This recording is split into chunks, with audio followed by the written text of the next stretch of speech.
Clara Thompson had spent the past few days at a major business conference in New York. She was a woman of determination, always focused on her work, and widely respected in the tech industry. Her mind was buzzing with ideas for new projects and potential investments.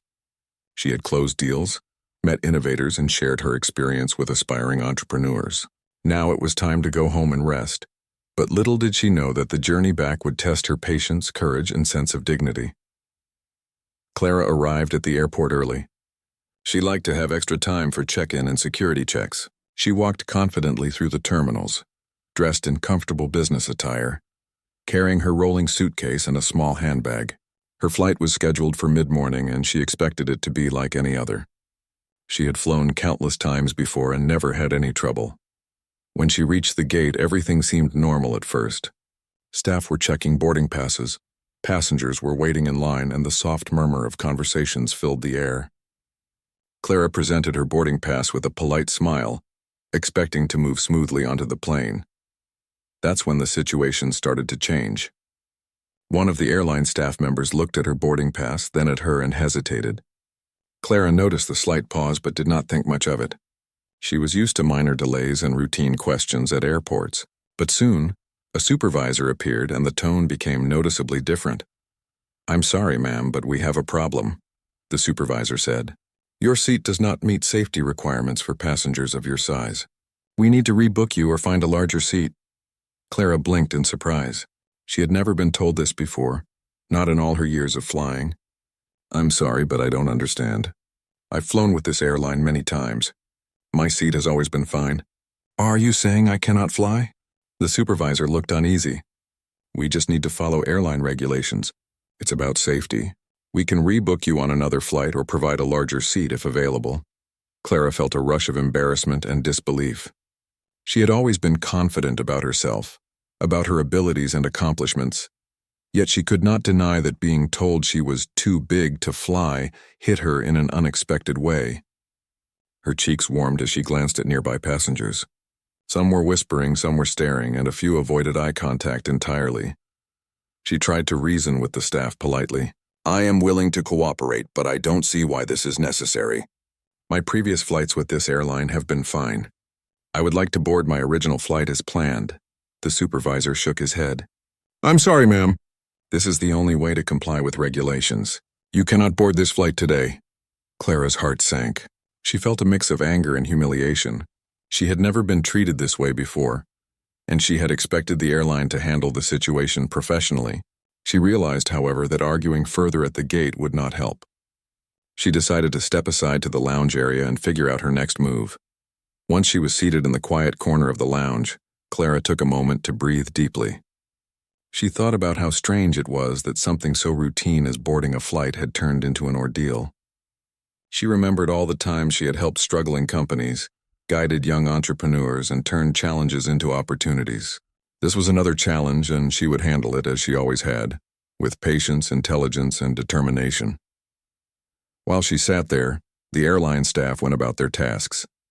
Some were making phone calls, others were discussing her situation quietly. Clara overheard a few murmurs of confusion. They seemed unaware of who she really was. Most passengers around her were absorbed in their phones or conversations, but a few watched curiously as the situation unfolded. Clara decided it was time to act. She reached for her phone and called the airline's executive line. She introduced herself calmly and explained the situation. "I've been told I cannot board my flight because of my size. I want to resolve this, but I also want you to know who I am," she said. At first, the person on the other end of the line sounded polite but unconcerned. They were not aware that Clara Thompson was a prominent CEO and investor, a woman whose decisions had influenced millions in the tech world. She calmly shared her credentials, mentioning some of the companies she had transformed and the investments she had made. Slowly, the tone on the line changed. What had been a routine call became a moment of recognition. The airline staff realized they were dealing with someone far more influential than they had imagined. Meanwhile, in the lounge, Clara observed the reactions of other passengers. Some were sympathetic, offering quiet words of encouragement. Others were curious, whispering to their companions about the unusual delay. Clara appreciated the subtle support, but remained focused on resolving the situation professionally. She did not want to create a scene, yet she also would not accept humiliation in silence. As she spoke with the airline executive, staff at the gate began to realize their error. They had treated a prominent figure like an ordinary passenger, judging her based solely on appearance. Clara remained calm, yet there was a quiet strength in her demeanor that made them uneasy. They scrambled to find solutions, checking available flights, reviewing seat configurations, and discussing alternative arrangements. Clara knew that this was a moment to assert her dignity without aggression. She reminded the airline politely but firmly that passengers deserved fair treatment regardless of appearance. She spoke about the embarrassment she had experienced, the discomfort of being judged unfairly, and the need for proper training among staff.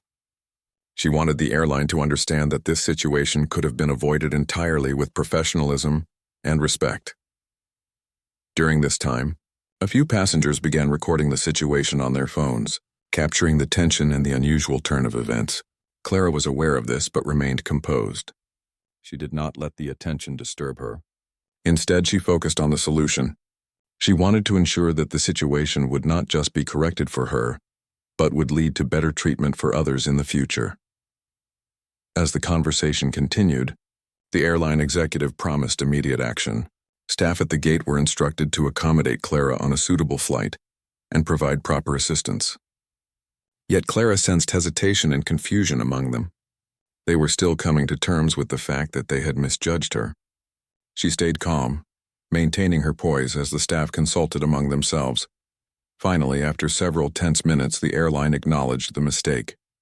Clara would be rebooked and special arrangements would be made for her comfort. But more than that, the staff realized they had underestimated the influence and presence of the woman they had treated unfairly. The moment served as a reminder that judgment based solely on appearance could lead to embarrassment, both for the person being judged and for those making assumptions. Clara took a deep breath, feeling a mixture of relief and quiet triumph. She knew the situation had tested her patience, but she had handled it with grace. She reflected on the power of calm confidence, the importance of asserting one's rights politely, and the need to educate others about fairness and respect. As she waited to board her new flight, Clara noticed a few passengers approaching her. They expressed admiration for the way she handled the situation, some even offering words of encouragement. She smiled, appreciating their support but keeping her focus on the flight ahead. She knew the real challenge was not just about getting on the plane but using the experience to make a meaningful difference. The scene at the gate had shifted from embarrassment to acknowledgement. Staff members now treated her with a level of respect they had previously denied. Clara, aware of the subtle shift, remained composed, letting her calm authority speak louder than words. By the time she was ready to board the alternate flight, Clara had not only resolved the immediate problem, but had also set the stage for a broader conversation about fairness, dignity, and the importance of not judging others superficially. She stepped onto the plane with quiet confidence, knowing that what could have been a moment of humiliation had become an opportunity to assert her presence and inspire change. The first part of Clara's journey ended with her calm but firm, poised to face the rest of the day with the same determination and grace that had defined her life. She had turned a moment of potential shame into a lesson in resilience, dignity, and quiet power. And although the airline staff had initially failed to recognize who she was, Clara knew that their perception would never be the same again. Once Clara Thompson was rebooked on the alternate flight, the atmosphere around her began to shift. Airline staff now treated her with a level of attentiveness and respect that had been entirely absent earlier. They apologized repeatedly, some seeming genuinely embarrassed by how they had handled the situation at first.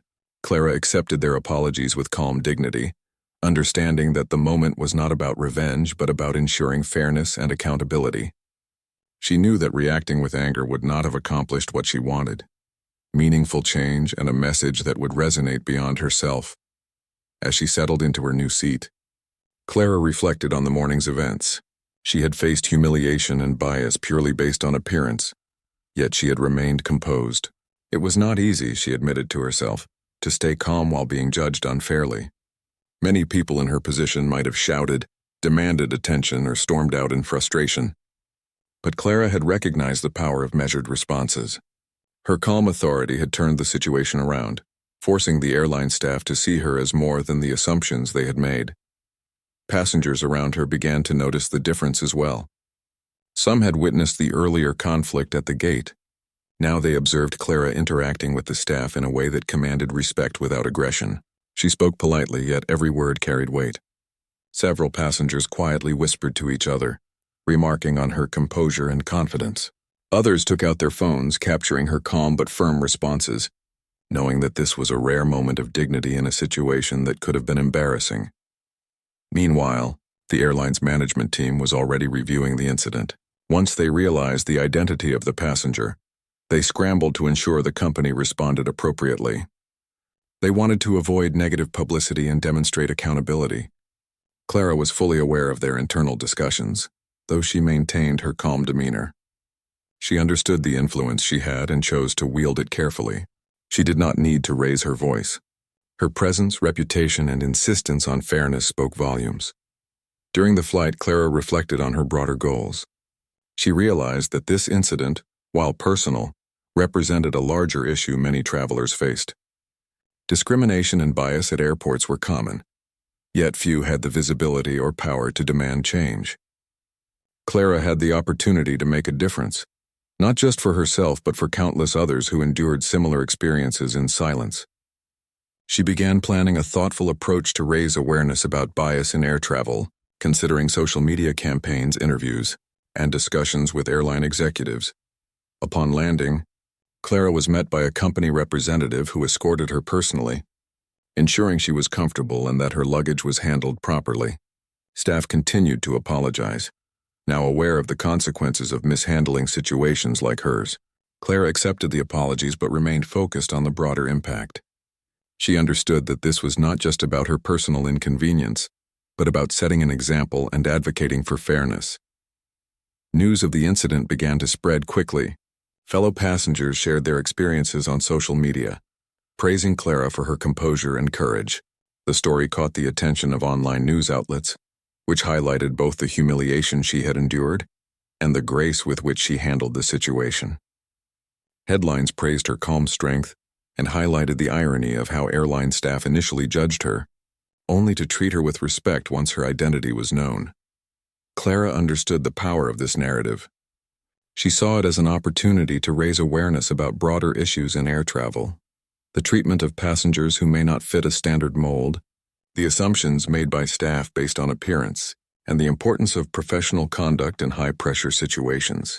She began drafting a series of statements and interviews, emphasizing that dignity and fairness should never depend on a person's size, shape, or status. Back at home, Clara reflected on the lessons she had learned from the incident. She realized that strength was not always about physical power or loud voices. It was about calm, measured responses and the ability to assert one's rights without aggression. She had turned a potentially humiliating experience into a platform for change, demonstrating that resilience and intelligence could influence even large organizations. Clara also considered the broader cultural impact. She knew that millions of travelers faced similar discrimination, but lacked the recognition or influence to demand fairness. Her story could inspire others to assert themselves respectfully and push for change in a way that was both effective and dignified. She planned to meet with airline executives in person to discuss training programs for staff, focusing on sensitivity, awareness, and fair treatment for all passengers. The airline, recognizing both the public attention and Clara's influence, agreed to a formal review of their policies. They promised to implement training programs that addressed unconscious bias, customer service etiquette, and accommodations for all passengers without discrimination. Clara viewed this as a meaningful victory, not for herself alone, but for anyone who had ever felt marginalized or judged unfairly while traveling. As days passed, Clara continued her campaign. She shared her experience on professional platforms, discussing how calm authority, clear communication, and respectful insistence on fairness could lead to real change. She highlighted that her influence should not overshadow the larger issue. Rather, it should amplify the message that dignity and equality must be maintained in every situation. Her story inspired many. People reached out to her, sharing similar experiences and expressing gratitude for her courage and composure. Airlines took notice as well, with some reaching out privately to seek guidance on improving passenger treatment. Clara's approach was not confrontational. It was empowering. She demonstrated that one person's calm, thoughtful actions could ripple outward, creating awareness and accountability in a system that often overlooked the dignity of individual passengers. Clara reflected on the incident not as a personal affront, but as a turning point. She realized that life sometimes presents challenges that are not just obstacles, but opportunities to create change. Being judged unfairly had given her a platform to speak out, to teach, and to advocate. She had transformed humiliation into influence, embarrassment into empowerment, and a personal inconvenience into a catalyst for broader awareness. By the time she returned to her usual routine, Clara had already begun planning partnerships with organizations advocating for fair treatment in travel. She wanted to ensure that policies were not just reactive, but proactive, preventing similar incidents from happening to anyone else. Her experience became a case study in leadership, patience, and the power of measured responses in difficult situations. Clara's journey ended not with anger or resentment, but with calm satisfaction. She had faced bias, handled it with grace, and used her influence to create meaningful change. Passengers, staff, and the public saw her as a symbol of dignity and resilience. The airline had learned an important lesson, and countless travelers would benefit from the awareness and policy improvements that followed. Ultimately, Clara understood that true strength lies not in confrontation but in composure, not in aggression but in thoughtful action, and not in status alone but in using it to advocate for fairness and justice. What began as a moment of humiliation transformed into an opportunity to make a lasting difference. A reminder that every challenge, no matter how personal, can be turned into a moment of empowerment and change. And so, Clara Thompson's experience at the airport became more than a story about being denied a seat. It became a story about dignity, courage, and the quiet power of standing up for what is right. She had taken a moment that could have ended in embarrassment and turned it into an opportunity to teach, inspire, and lead, leaving a lasting impact on the airline, its staff, and passengers everywhere.